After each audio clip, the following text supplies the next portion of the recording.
Nah, kalau yang pertama ini ternyata okupansinya bagus, itu sudah merupakan nice.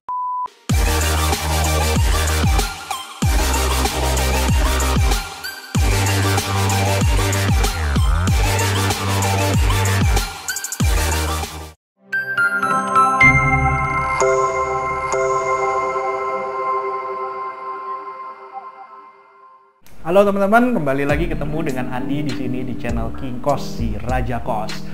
Pada video kali ini saya akan memberikan tips jika teman-teman mau mengakuisisi kos-kosan yang sudah jadi ya, yang sudah beroperasi, tapi mungkin orangnya butuh uang atau mungkin orangnya udah males ngurusin, akhirnya dia bermaksud untuk menjual kos-kosannya itu. Nah, caranya gimana supaya kita mendapatkan lokasi yang pas, kita mendapatkan properti yang bagus, apakah lokasinya itu tepat, apakah kos-kosannya itu nanti prospek kalau kita akuisisi. Nah, ini caranya. Yang pertama, kita harus melihat kondisi saat ini. Kondisi saat ini adalah kondisi existing, ada berapa tuh tamunya ya, ada berapa anak kosnya. Apakah okupansinya cuma 50%, apakah 80%, apakah bahkan 100%. Nah, kalau yang pertama ini ternyata okupansinya bagus, itu sudah merupakan satu plus point ya, satu plus point kalau kita mau menentukan apakah kos ini layak beli atau enggak. Terus yang kedua yaitu kita melihat dari lingkungan sekitarnya. Kalau lingkungan sekitarnya itu dia memang kompetisinya tidak begitu banyak, terus kita harus, yang paling penting tuh harus ketemu dengan tetangganya sekitar ya, kiri, kanan, depan, belakang, minimal tuh yang nempel. Dan yang wajib adalah kita ketemu dengan ketua RT sama ketua RW-nya, dan di situ kita menggali. Biasanya kita datang dan kita perkenalkan diri bahwa kita tertarik untuk membeli kos yang mau dijual tersebut. Nah, biasanya mereka tuh akan cerita ya, mereka akan cerita tentang kondisi kos itu saat ini. Mereka akan cerita tentang pemilik si kos ini yang mau dijual ini. Nah, di situ kita bisa mendapatkan banyak informasi tuh.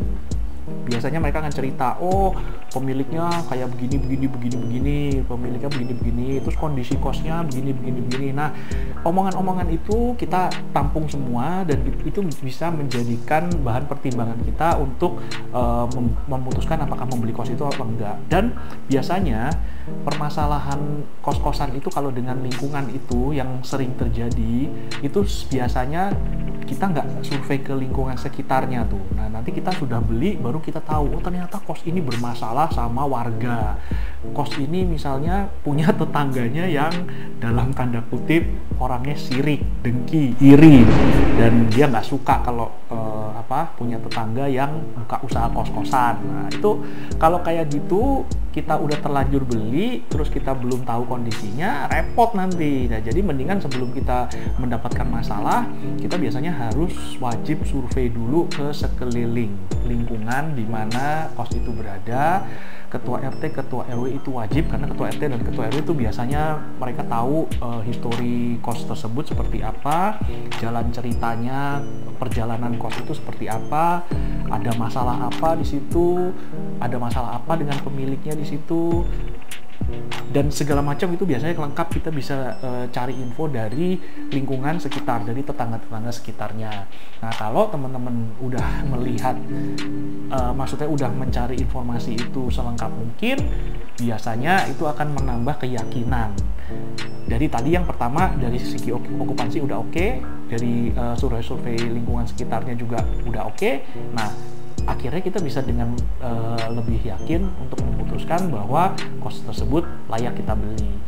Udah, itu aja tips hari ini, singkat, padat, jelas, dan tapi sangat penting ya.